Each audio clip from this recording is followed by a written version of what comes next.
Hello, everybody. Welcome to another Wednesday session of Where's the coffee? Of coffee and MCQs. How are you all doing? It is a dreary day. It's very cloudy and kind of weird looking here in London. So I don't know where you guys are at. So I'm currently West London, and I was hoping it was going to be a little bit better today, but it seems a little bit grim. So what else do we have to do? We might as well stay in and do some MCQs. So if you guys hang on, I got myself caught in something here. Panic over. If you are regulars in the show, then you probably know that what we do is that we take the opportunity to have a lunch break. Hopefully your manager is not looking behind your back. And we utilize that lunch break to have a discussion and a presentation of the SRA's sample MCQs. Clearly, we're here to prepare for SQE1, and we're going through the FLK.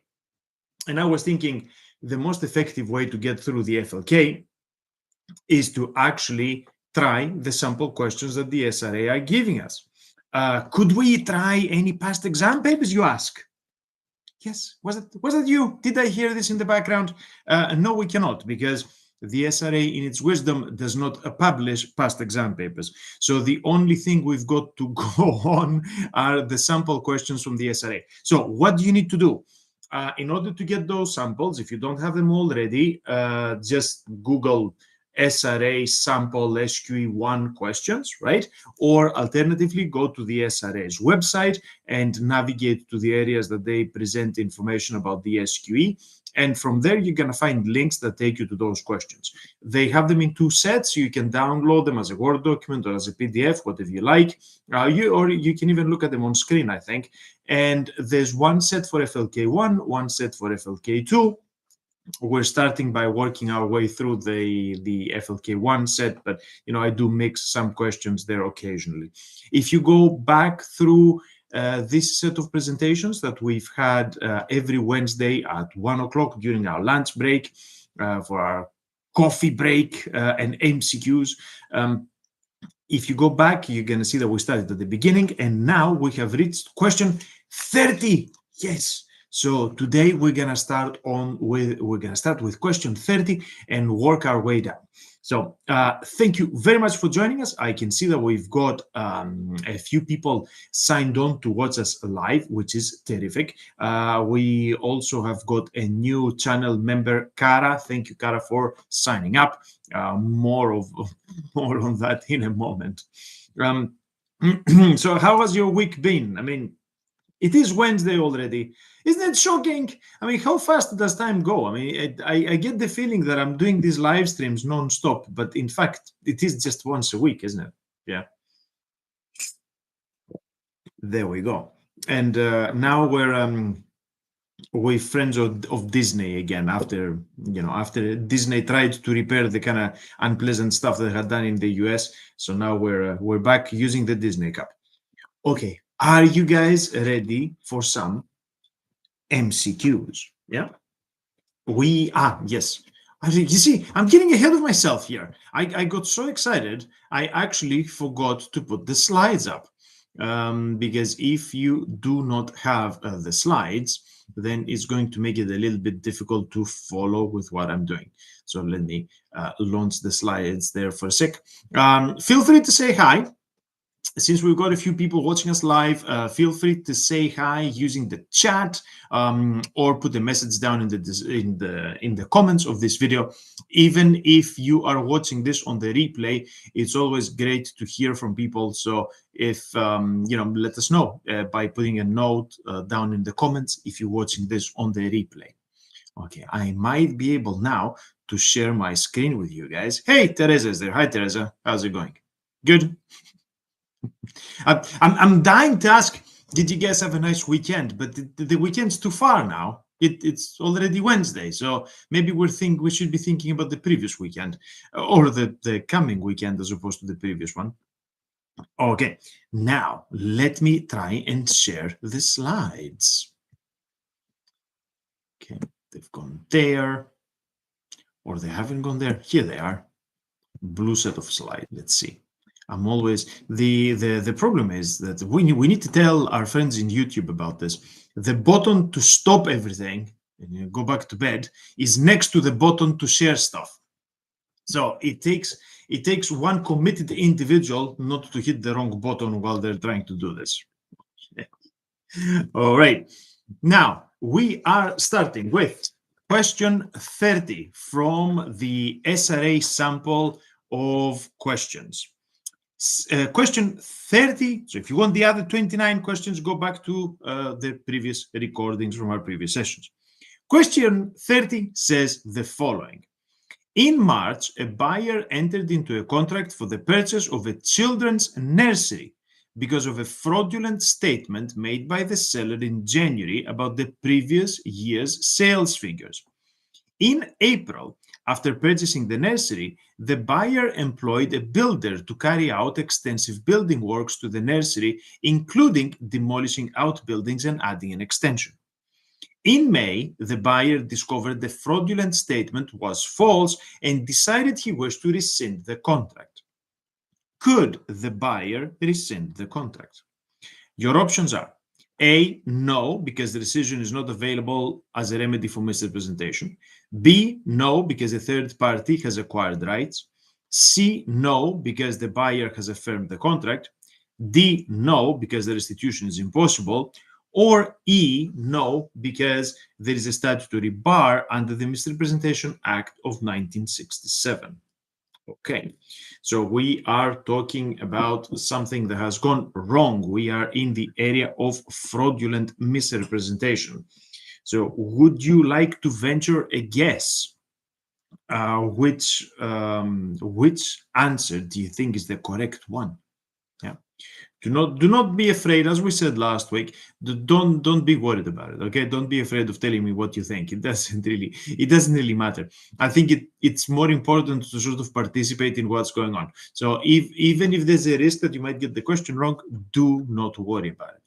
If you're feeding these questions to ChatGPT as I'm talking about this, I am now averaging 85% correct. Yeah. So ChatGPT could definitely ace SQE1. I'm telling you this. There are very few areas where it makes mistakes. All right. What do we think is the correct answer to question 30? You ready? Drum roll. It is D. The answer is, can the buyer rescind the contract? The answer is no, because the restitution is impossible. Let us think for a second about the whole idea of responses to a misrepresentation. Now, misrepresentation is a contractual problem. To some extent, you can have sort of tort implications of misrepresentation, but most of the time you're going to come across it as a contractual problem. In order to have misrepresentation, we need what? We need a false statement of existing fact that entices the other party to enter into the contract. Now, why this sounds quite stylistic, but there's a reason behind it. So we need the statement to be false, right? If the statement is true, then we've got nothing to complain about. So the statement needs to be false. But why do we need a statement of existing fact? This is to distinguish misrepresentation from a promise. If somebody promises to do something and then they don't do it, then we're talking about a breach of contract. If somebody is giving you the wrong information as to the state of things right now, this is not a promise about the future. This is something that belongs in the domain of misrepresentation.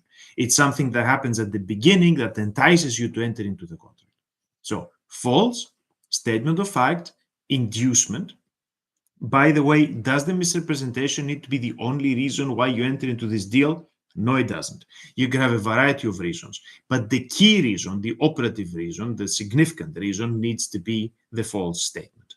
So false statement of fact induces, and then we have the resulting contract. Okay, so if you satisfy all those elements, what can you do in the response? Well, the way in which you respond to a misrepresentation might have to do with the type of misrepresentation. So we broadly have three types of misrepresentation. We have fraudulent ones, where somebody is giving you the wrong information on purpose. We've got negligent, where somebody is giving you the wrong information because they couldn't be bothered to figure out what's going on. And we've got innocent, where somebody is giving you false information, but they genuinely believe that this is correct because they got it from a source that they consider to be authoritative and so on. Now, what difference does it make if you've got one or the other type? Yeah. The difference does not come with a primary remedy, and this links directly to what the question's asking. The primary remedy for misrepresentation is rescission, meaning you get out of the contract. Yeah? So stepping out of it is the key remedy. Whether you can claim damages on top depends on the type of misrepresentation you had. Historically, in the common law, you could get damages in addition to rescission for fraudulent misrepresentation, but less so for negligent, and you couldn't get it for innocent. This changed with the Misrepresentation Act of 1967. So now they make damages available for fraudulent and negligent misrepresentation. However, all of this doesn't really is not really necessary. That level of granularity is not necessary in answering this question, because this question focuses on the rescission. Now, since I said that the primary remedy for misrepresentation is rescission, so walking away from the contract, then why do we have D as the appropriate answer here? Because we seem to have others. There are some conditions to the rescission, meaning that this may be the primary remedy, but it is not always available. It depends on the circumstances of the actual case. For instance, if third-party rights are affected, then you might not be able to do this. If you've started utilizing the contract, or the performance has progressed above a certain point, it's possible that you cannot step away from the contract anymore. And I think this is important here. This is the situation where we're at. The buyer gets the property, not only gets the property, but then begins to do significant work to the property. They've made alterations already. So in April they purchased they had purchased it already in March. In April they started the work. The builders had carried out a significant amount of work. This is where we're at the moment. So stepping out of the contract now would achieve what exactly? It would mean that you give the property back to the seller, but the property has been fundamentally altered because they carried out all this work. So if it was something that required a lesser amount of intervention, then yes, a rescission, like getting out of the contract, would be the appropriate remedy for a misrepresentation. But here things have gone so far that this is no longer possible. Now, let's see why the wrong answers are wrong. A says no, because the rescission is not available. Nah, that's clearly wrong, okay? Rescission is the primary remedy for misrepresentation. B says no, because a third party has acquired rights. Well, no, we're not talking about the third party here. I mean, the builder is not the third party, okay? So that's factually wrong.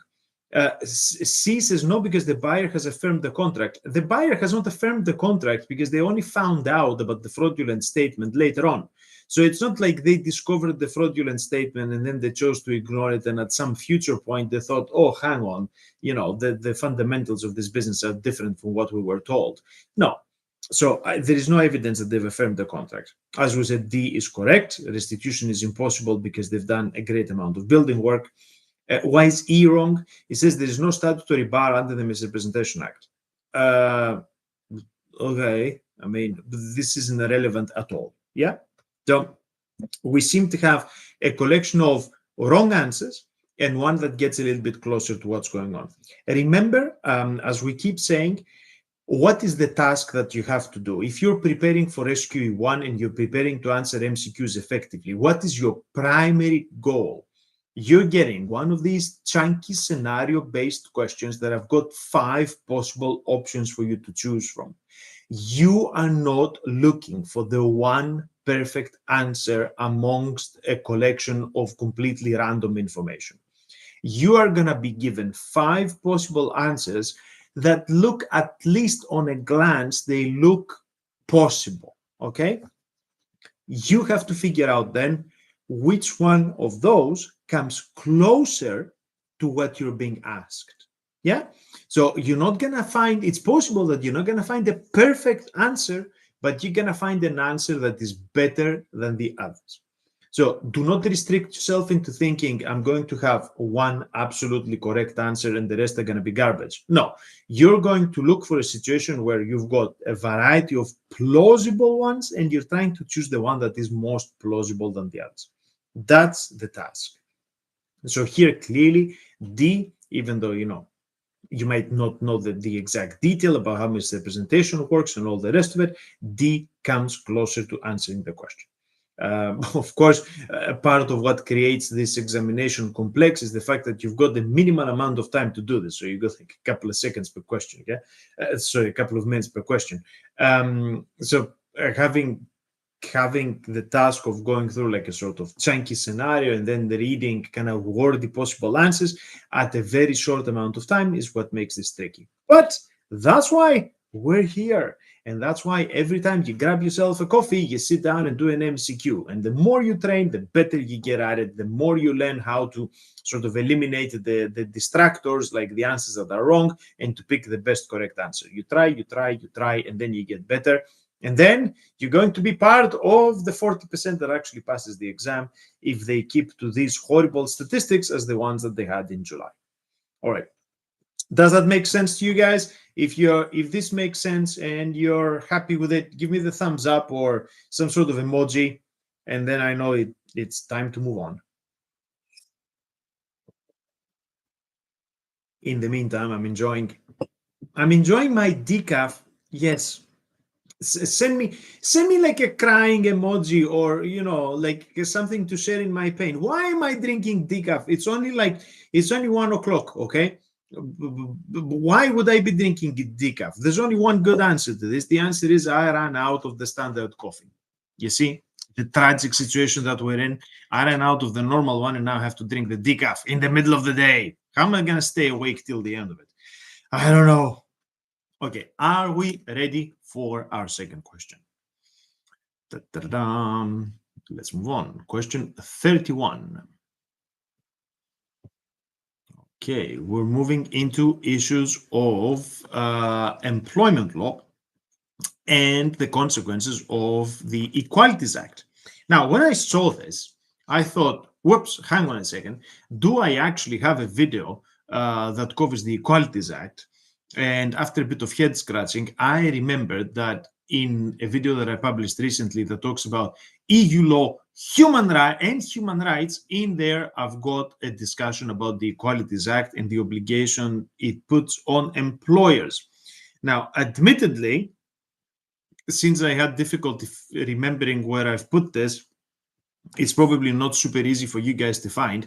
So I'm thinking it might be a good idea for me to do an independent video that talks about the Equalities Act and obligations that are placed on employers in relation to discrimination, equal opportunities, and all the rest of it. So I have made a mental note to add a video in that category because we are a little bit behind in that material.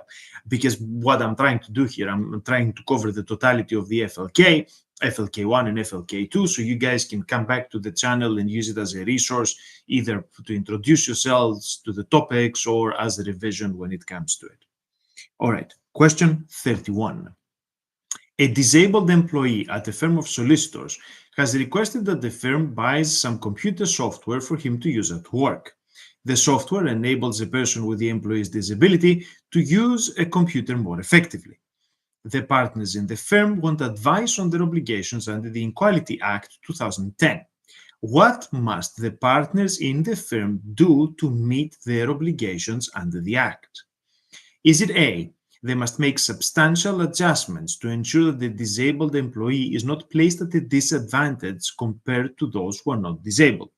Is it B, they must make reasonable adjustments to ensure that the disabled employee is not placed at a substantial disadvantage compared to those who are not disabled? Is it C, they must make adjustments to ensure that the disabled employee is not placed at a significant disadvantage compared to those who are not disabled? Is it D, they must make significant adjustments to ensure that the disabled employee is not placed at a disadvantage compared to those who are not disabled? Or is it E, they must make adjustments to ensure that the disabled employee is not placed at an unreasonable disadvantage compared to those who are not disabled. Now, this, guys, is a horrible question. The reason is not a substantial difficulty, even though you need to be familiar with the provisions of the Equalities Act to answer this effectively. And so the trick is all in the wording, is the choice of vocabulary that answers this. The problem is this is very wordy. I mean, the scenario is not very big, but the potential answers are very, very long, which means that you're gonna spend ages. And remember, you got less than 2 minutes per question. You're gonna spend ages trying to read all this and reread to figure out what's the difference between the questions, because the difference is like minute changes in vocabulary. So this is not my favorite question. Not only it's in an area of the law that people might be unfamiliar with, but also the question is so wordy and so dependent on kind of minute differences in the language that I think is going to prove problematic. On the other hand, you don't have to get everything right, but as I said, you're aiming to get the majority right, otherwise you're going to be in trouble. Okay, Teresa here suggesting B. All right. B says they must make reasonable adjustments to ensure that the disabled employee is not placed at a substantial disadvantage compared to those who are not disabled. Yes, I agree. Thank you, Teresa. This is the correct answer. The trick is matching the language of the potential answer with the language in Section 20 of the Equalities Act of 2010.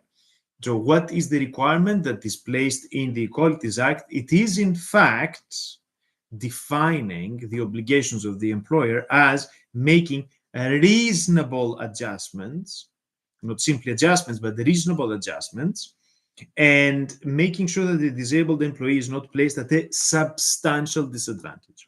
So what we need is these two. We need the reasonable adjustment, and we need the avoidance of a substantial disadvantage. Okay, this explains why the other potential options are wrong. A says they need to make substantial adjustments, blah blah blah blah blah, so that the employee is not placed at a disadvantage. No, they don't need to make substantial adjustments. They need to make reasonable adjustments. Okay, otherwise the burden on the employer would be too high. C says they must make adjustments, blah blah blah. Again, not only it says adjustments, it doesn't say reasonable, but it says to ensure that the disabled employee is not placed at a significant disadvantage. The wording is not significant disadvantage, the wording is substantial disadvantage. D says they must make significant adjustments, again, to make sure that the employee is not placed at a disadvantage. No, it's not significant adjustments, it is reasonable adjustments. And E says they must make adjustments to ensure the disabled employee is not placed at an unreasonable disadvantage. So, like, we're trying to place them at a disadvantage, we just want the disadvantage to be reasonable. No, this is, again, the wrong wording. So, unfortunately, that's it. You will need to know that the wording in Section 20 requires reasonable adjustments on the one hand and the avoidance of a substantial disadvantage on the other, to find the correct combination of words to select the correct question. If you didn't know it, then unfortunately you're simply guessing. I mean, I'm guessing you could discount E because that just sounds weird, but the rest of them, they probably sound like the same as each other if you don't know the wording of the act. Yeah. So not my favorite question, I have to say, but we're not always gonna find the stuff that I like. The stuff that I like. Contract law, I can do all day long. Company law, I can do all day long. And so, business practice and all of that, I'm really good. Some of the other stuff I struggle. Let's see what comes next in line. What would question 32 be about? Okay. All right, question 32. A solicitor in a law firm has received a phone call from the managing director of a private limited company incorporated in the UK, which is a new client. The managing director wants to know why the solicitor's firm is asking for documents to verify the identity of the company's shareholder. the company's shareholder lives in Brazil and owns and holds the entire shareholding of the company. Which of the following responses best explains the advice the solicitor should give to the managing director? Is it A, the solicitor is under an obligation to identify and verify the identity of the company's shareholder because the shareholder lives outside the UK? Is it B, the shareholder is under an obligation to identify and verify the identity because the shareholder lives in Brazil? Is it C, the solicitor is under an obligation to identify and verify because the shareholder owns more than 25% of the shares? D, the solicitor is under an obligation to identify and verify because of the structure of the company and the way the shares are held by the shareholder. E, the solicitor is under an obligation to identify and verify the identity of the shareholder because there's only one shareholder in the company. Okay, what do we think about this one?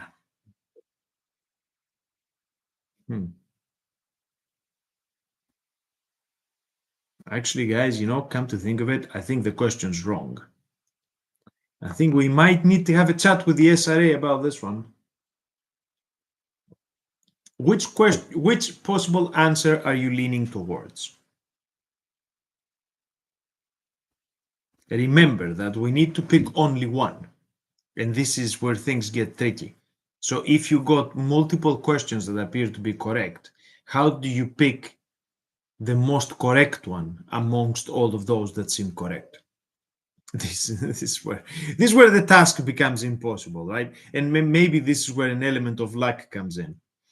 Can I have any suggestions from the crowd that's watching us live? What do you think?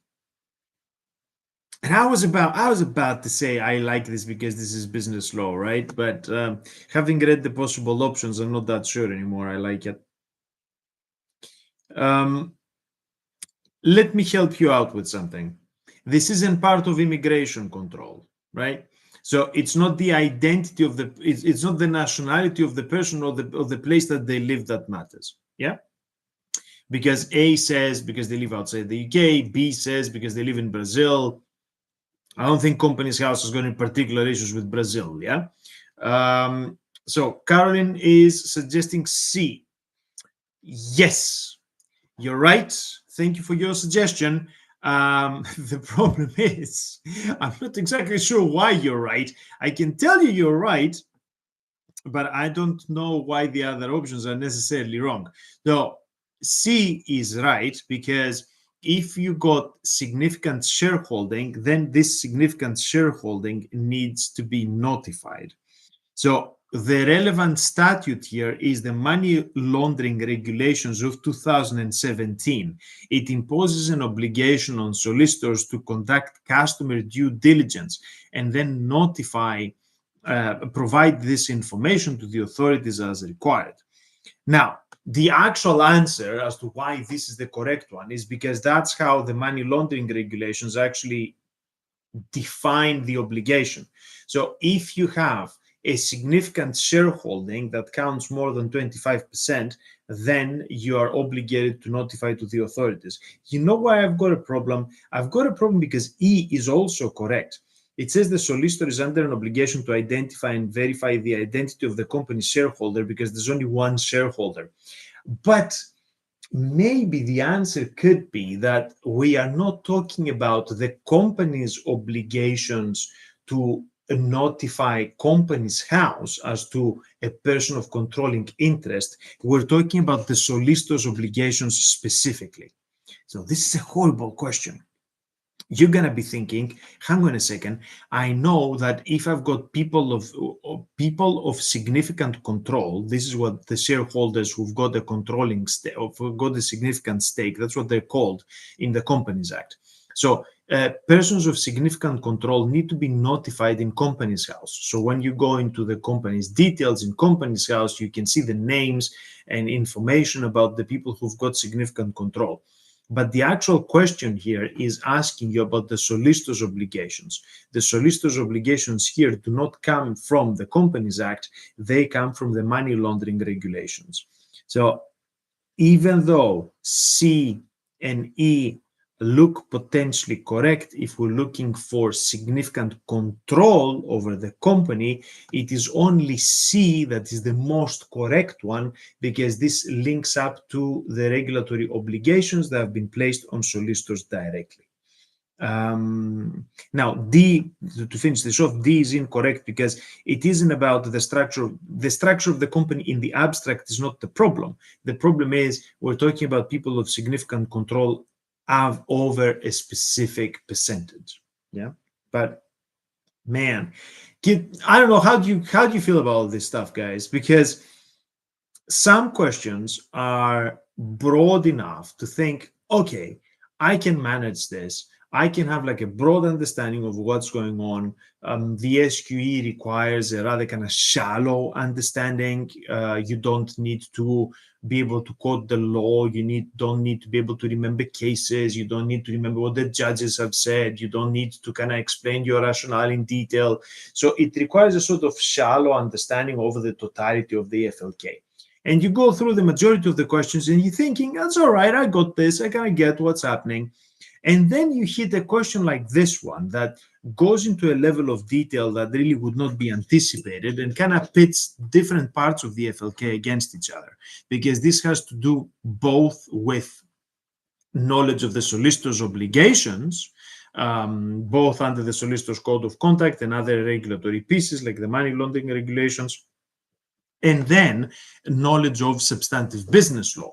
I mean, you need to know what the obligations are in relation to Companies House and company registration and notification of information.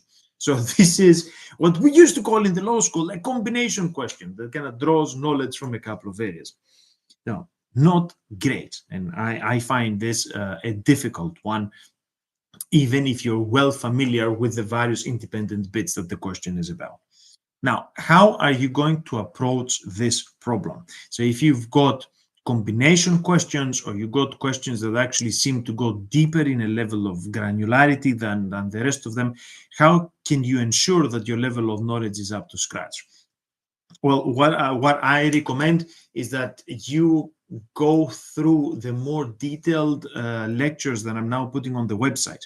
I'm putting together a new series where I'm covering the FLK specifically, because I thought I'm covering all the topics for the FLK already, but perhaps this is still leaving you too much work to do individually to match what I'm saying in the lecture against the SRA's specification. So I thought, to make things a little bit easier for you, I'm going to kind of recreate those videos, make sure that they're all up to date and so on, but crucially arrange them following the SRA's specification as to what should be in each part of the FLK.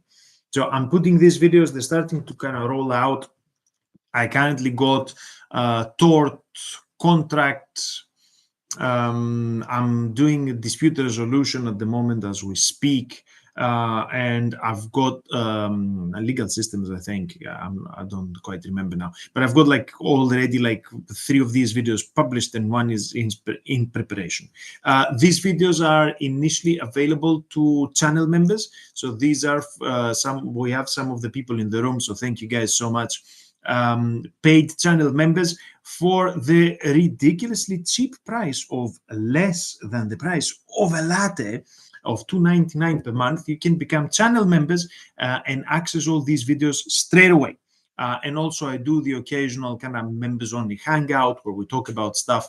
Now, if you don't want to do that and you don't want to spend the $2.99 once a month, is not a big problem. All these videos are on a schedule and they will become available to everybody for free eventually.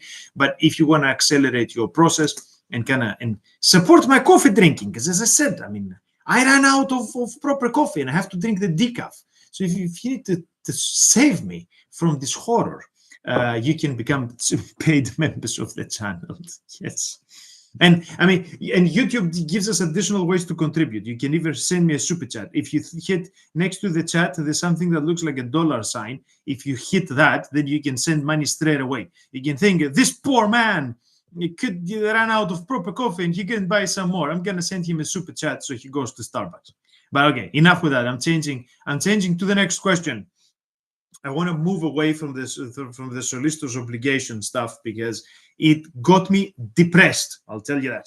Okay, question 33. This is the SRA's sample of questions for FLK1. We're working our way through it sequentially. If you want to see the ones that came before, from number 1 onwards, look at the replays of the other live streams that I've got. If you're wondering what's coming next, come back next Wednesday and we're going to do the rest. Now, question 33. A man engaged an estate agent to sell his property. The terms of their agreement were contained in a written document. The agreement provided for payment of commission to the estate agent on completion of a sale, provided that the estate agent introduced the purchaser.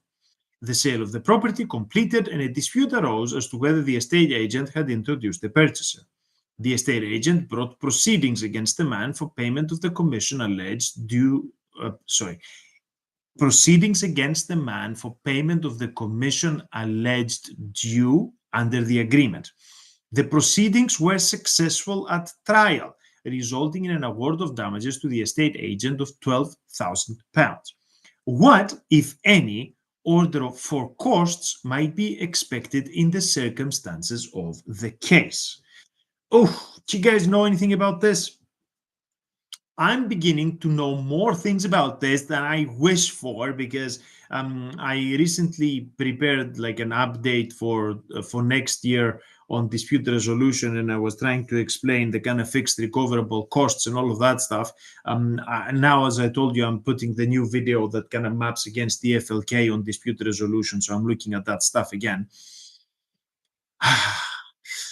I don't know about you guys, but I'm not a litigator, and I don't aspire to become a litigator, so I find that stuff a little bit heavy going. But unfortunately, it is something that we do need to know. So let's venture a guess. What do you think is the correct answer here? What order of costs should the winner expect? Yeah. So the estate agent won here. So they've got an aspiration of recovering something in terms of their court costs.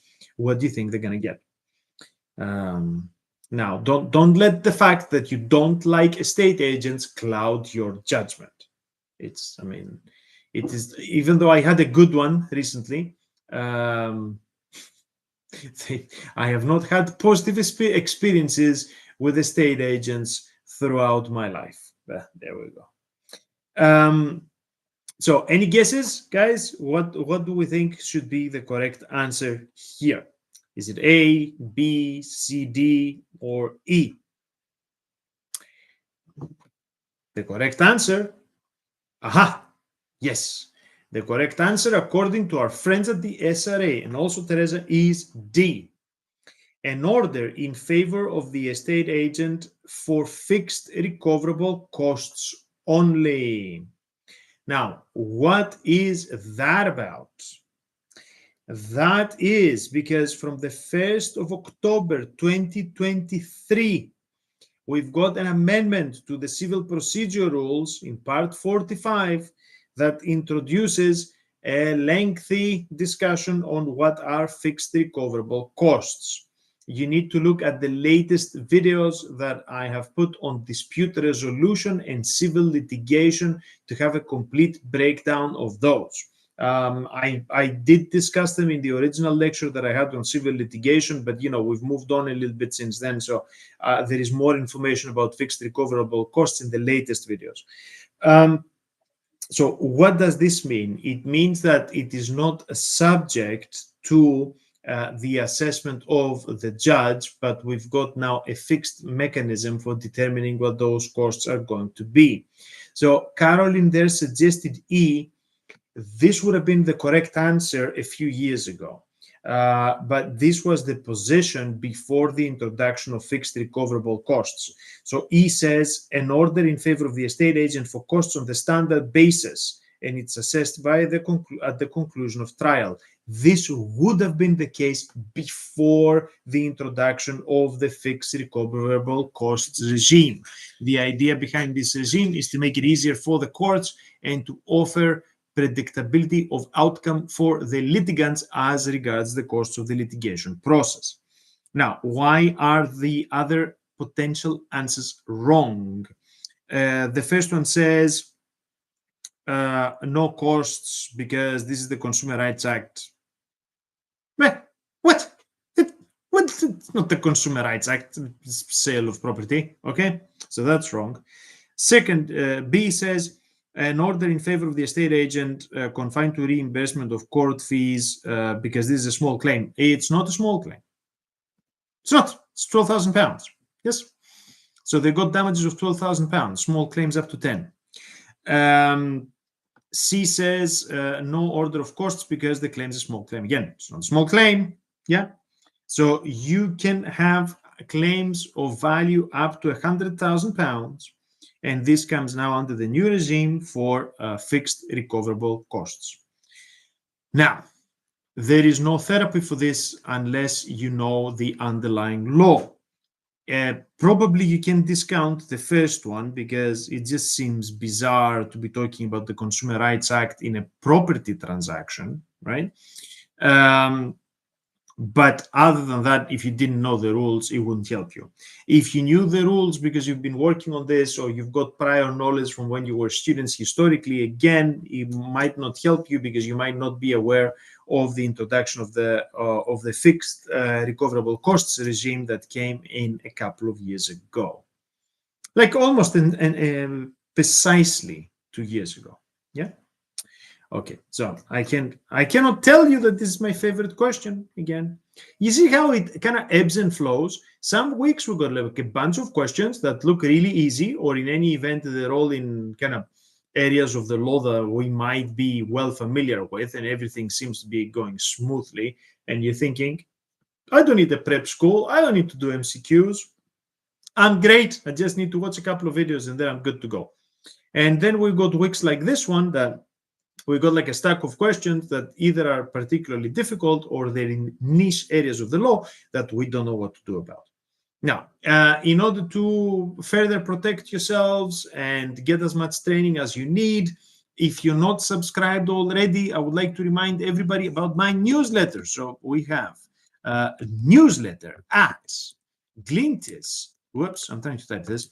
.co.uk, right? So if you are not already subscribed to this free newsletter, send an email with the subject matter saying subscribe. You don't need to say anything else. I'll work it out to this email address.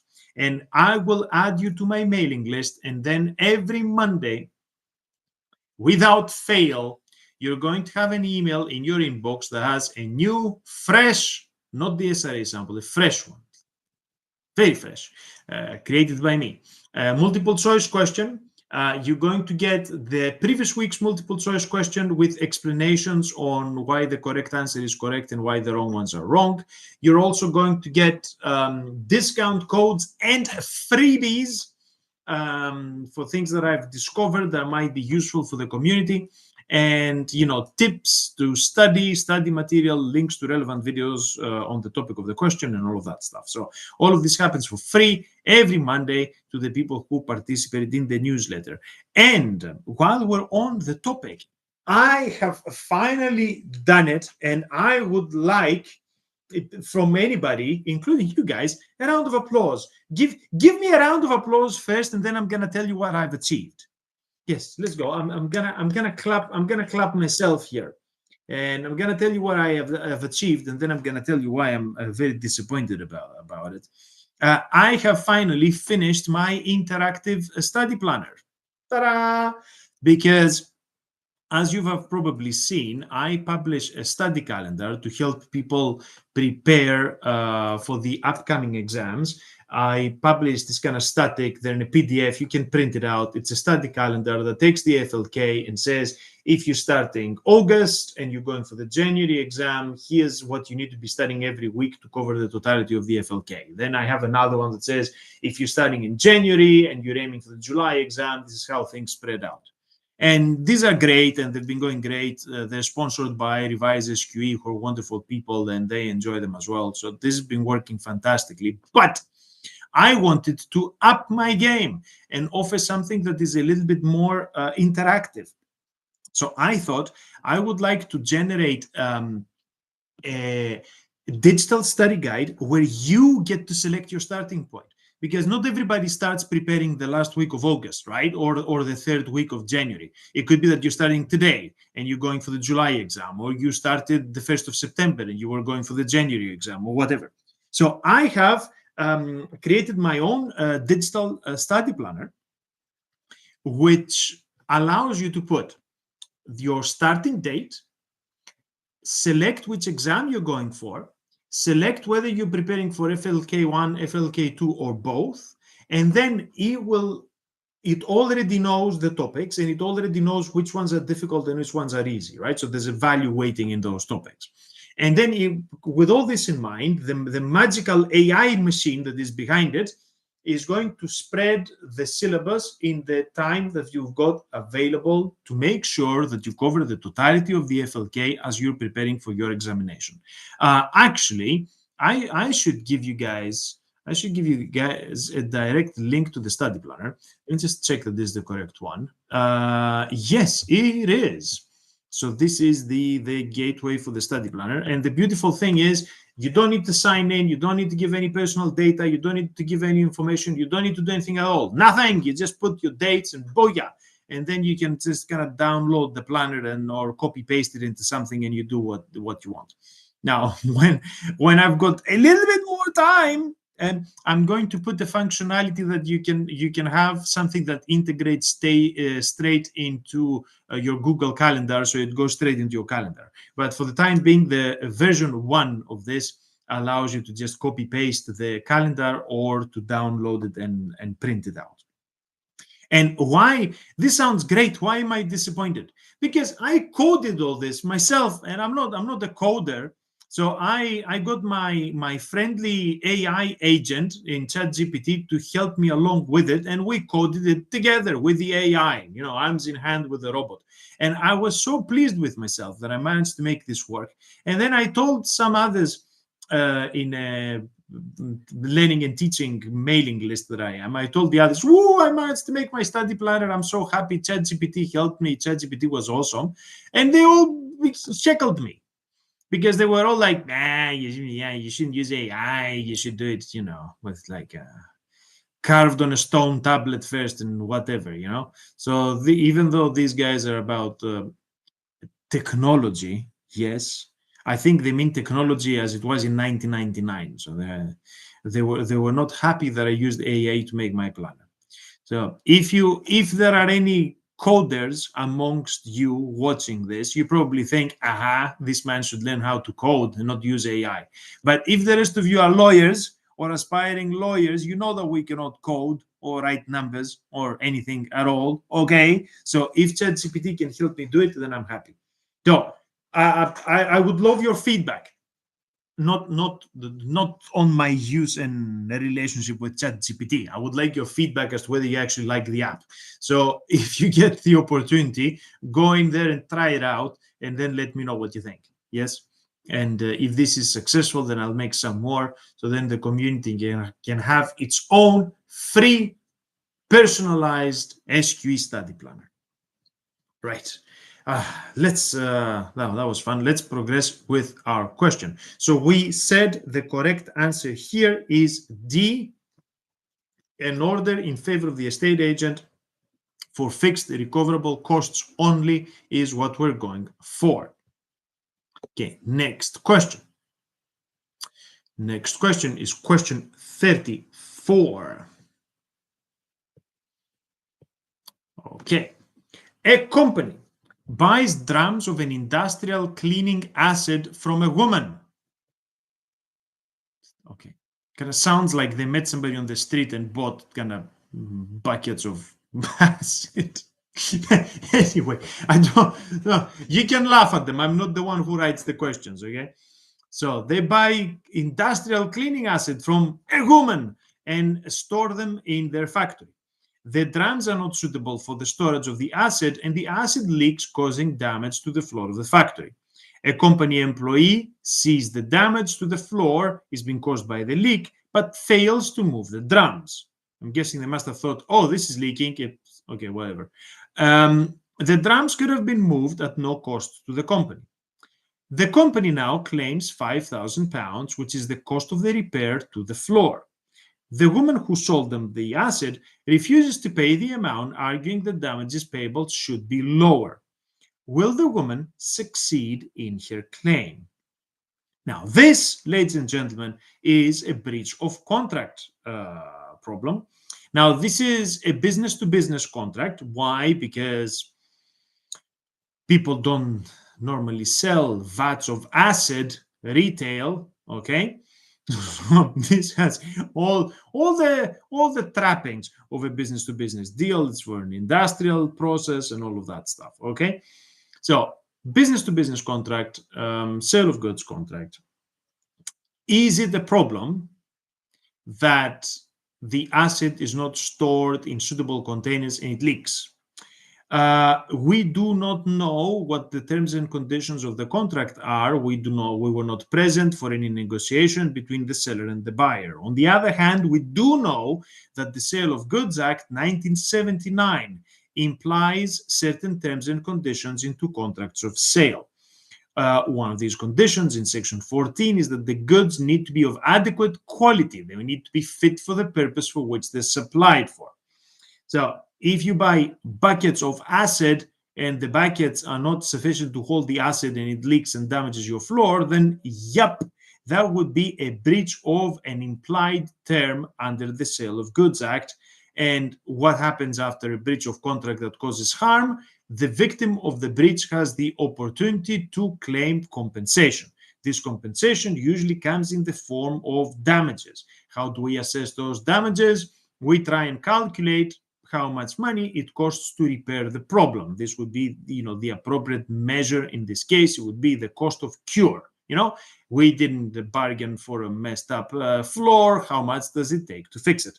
So far, so good. A business-to-business contract. The contract has been breached due to a breach of the implied terms. The way to respond to the breach of contract is an assessment of damages. Now, how much? The woman says less than £5,000. Will the woman succeed in her argument? Your options are yes, because the company is under a duty to minimize its losses by moving the drums. B, yes, because the company is guilty of contributory negligence by not moving the drums. C, no, because the woman must compensate the company for all losses flowing from the breach. No, because the woman must compensate the company for all losses that are in the reasonable contemplation of the company. E is yes, because there is a break in the chain of causation. What? Okay. The last one threw me a little bit. We already said that the woman is responsible for this breach of contract, and therefore she's responsible to compensate. We're not arguing with the obligation to compensate. What we're arguing about is the amount. So does the fact that the company could have reduced the damage by moving these barrels matter at all? The answer is that yes, it does matter, because victims of a breach are under an obligation to mitigate their losses. So what we're interested in here is the doctrine of mitigation. It is one of the limiting doctrines that sort of contain the recovery of damages for breach of contract. If you fail to mitigate your losses, it doesn't mean that you don't get anything at all, but it means that you're going to get a lesser amount from the total loss that you have suffered. For instance, if I've booked a taxi to take me to the airport, the taxi does not appear in breach of contract, I need to find alternative means to get to the airport. I get the tube or I get another taxi. If I get like a private helicopter to take me there and it costs like £100,000, then the court is going to say this is not a reasonable response to the problem. This isn't how normal people are trying to address the situation created by the breach. So in that case, I have failed to mitigate my losses. So if I spend £100,000 on the helicopter, then the court's probably just going to refund the cost of the Uber ride that I could have taken instead. So I'm going to have to foot the rest of the bill by myself. So considering that the victim of the breach is under an obligation to mitigate their losses, the correct answer here is A, yes, because will the woman succeed in the argument to reduce the amount? Yes, she will, because the company is under a duty to minimize its losses by moving the drums. Okay, I know they use the term minimize. The appropriate term would be mitigate, but the effect is the same. Why are the rest of them wrong? B is talking about contributory negligence. Negligence is not the problem here. Okay, this is not a tort. If this was a tort, we could be talking about this. If we treat this as a breach of contract claim, which it is, then we don't worry about negligence. The reason why the fault was there to begin with is not really material. And we don't really care why they failed to mitigate their losses. We just care that they didn't. Okay, so B is wrong. It's not the correct area of the law. C says no, because the woman must compensate for all losses. No, because the limiting doctrines, causation, mitigation, and all of that stuff are there to contain things so it doesn't become unfair on the perpetrator. I know that we need to compensate the victim, but we shouldn't ruin the party in breach if they haven't actually done something that deserves that. D says no, because the woman must compensate the company for all losses that are in the reasonable contemplation. This is about the remoteness. The problem here is not remoteness. Remoteness means how far can you take your losses? What sort of consequences that are causally related to the event can be compensated? Because a bunch of stuff could be causally related, however, they will not be compensable if they don't arise naturally out of the breach. Okay, for things that do not arise naturally out of the breach, you only compensate stuff that are within the contemplation of the parties. If you guys remember the case of Hadley and Baxendale, this is the second test in the Hadley and Baxendale case. So D is wrong, because this is about remoteness. Our problem here is not remoteness, it's mitigation. Will the woman succeed in the argument? It says yes, because there's a break in the chain of causation. If there's a break in the chain of causation and then the loss is unrelated to the breach, then they don't get any compensation at all. Yeah? So if they kind of opened holes in the barrels themselves and that's what caused the leak, that would be a break in the chain of causation, but also it would mean that the woman is not responsible at all. So again, this isn't factually what's going on here. So the correct answer here is A. They were under a duty to minimize their losses and they failed to do that. So they will get some compensation, but not to the full extent. Maybe if they had moved the canisters when the leak was discovered, they would only have suffered like £1,000 worth of loss as opposed to the 5,000. Okay, how are we doing so far? Yes, are you guys familiar with damages for breach of contract? I published like a wonderful short video where it's me swimming around in a pool and stuff, talking about Raxley Electronics and the rules for calculating damages for breach of contract and all of that stuff. So, it's me, I'm dressed as a builder, and then I'm swimming around in a pool, and then I'm kind of narrating the thing in front of some escalators. And I thought it was a beautiful video, but nearly nobody has watched it. You guys don't like, I know what's wrong. You don't like my AI stuff, do you? Do you want me to be physically in the pool before you go and watch the video? Get a head start by watching the AI version, and then, maybe I'm going to jump into the pool by myself at some point. Okay, final question for the day is question 35. All right, so question 35. Let me just have a quick look at something. I know that we spend a little bit more time. Maybe we're getting to the end of your lunch break, but then again, why should we stop when we're having fun? Just hang here with me. Pretend your manager is not behind your back, and we can do the final one. 35. A solicitor has been instructed by a client company that is suffering cash flow difficulties. The solicitor has been instructed by the client to advise on its director's duties in respect of monitoring the company's financial position. In the course of discussions, The client mentions that it is considering attempting to improve its financial position by investing in equity securities and asks whether the solicitor can recommend any stockbrokers. Okay. The solicitor's brother is a partner in a firm of stockbrokers which is authorized by the Financial Conduct Authority and which has made substantial returns for the solicitor and other clients. The solicitor has concluded that making the referral would, one, not in any way compromise his independence as the client's legal advisor, and B, be in the best interest of the client because the stockbrokers are great. The solicitor will not get any financial benefit from the referral. The solicitor knows that the brother would be grateful for the business introduction. Which of the following steps should the solicitor take next? A, cease to act for the client. B, refer the client to an individual at the stockbrokers other than the solicitor's brother. C, get written confirmation from the brother that the solicitor will not get the financial benefit in return for this referral. D, inform the client that the solicitor's brother is a partner of the stockbrokers. And E, ask somebody in the solicitor's firm to refer the client to the stockbrokers. Okay. What do we think is the correct response here?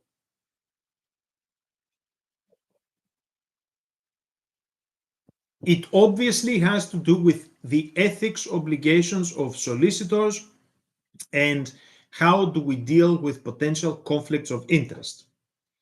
In order to be able to answer this, you need to have an appreciation of what is in the solicitor's code of conduct. I've got a short video presenting the code of conduct and the key obligations that you guys can have a look at. But if you are familiar with other areas of the law that are dealing with conflicts of interest and how to disclose, how to resolve those conflicts through disclosure, this is, for instance, what happens in the case of directors' duties when the directors are having conflicts of interest. So the logic is pretty much the same. So what's happening with dealing the problem through disclosure, whether you're a director or a solicitor, the format is similar. So Caroline is suggesting D, inform the client that the solicitor's brother is a partner of the stockbrokers. Yes, you are correct. This is the correct answer. Now, why is this the correct answer? We are looking at a warning or a prohibition on personal relationships. This is in principles 2 and 7 of the Solicitor's Code of Conduct. When we have a potential conflict that arises out of a personal or a family relationship, then this is dealt with through disclosure. So they need to tell the client that the solicitor's brother is working at the stockbrokers and then let the client make up their own minds. Now, the other solutions are not appropriate. A says, cease to act for the client. This is too extreme. You don't need to do this. You don't need to drop the client. B says, refer the client to an individual at the stockbrokers other than the solicitor's brother. Well, I mean, the problem is not simply personal, is that the firm has an interest, not just the brother. So the connection is there, whether the solicitor's brother himself is dealing with a client or simply the firm of stockbrokers. So referring to another individual is not solving the problem. C says, get written confirmation from the brother that the solicitor will not get a financial benefit. Again, this is irrelevant because the concern wasn't about financial benefits to the solicitor. The concern is because of the nature of the referral, because they're already connected. E is also not appropriate. Ask somebody else in the solicitor's firm to refer the client. So you don't actually solve the problem by saying, yeah, I'm not going to tell you to go to my brother's stockbroking firm, but, you know, if kind of Jimmy here tells you to do it, then it's all the same. It's like, you know, this is obviously an evasion, okay? It doesn't solve the problem.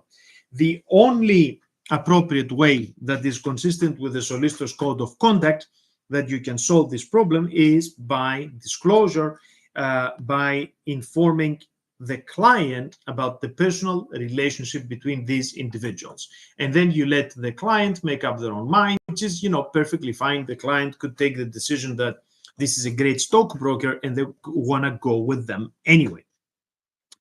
Okay, We have managed to get to question 35 from the SRA's sample set. I hope you guys enjoyed the show. We're going to be back here for another coffee break next Wednesday at 1 p.m. So put it in your calendar so you don't forget, and tell your friends so we can have more people in the group live. If you're watching this on the replay, leave us a note on the comments to let me know how you felt.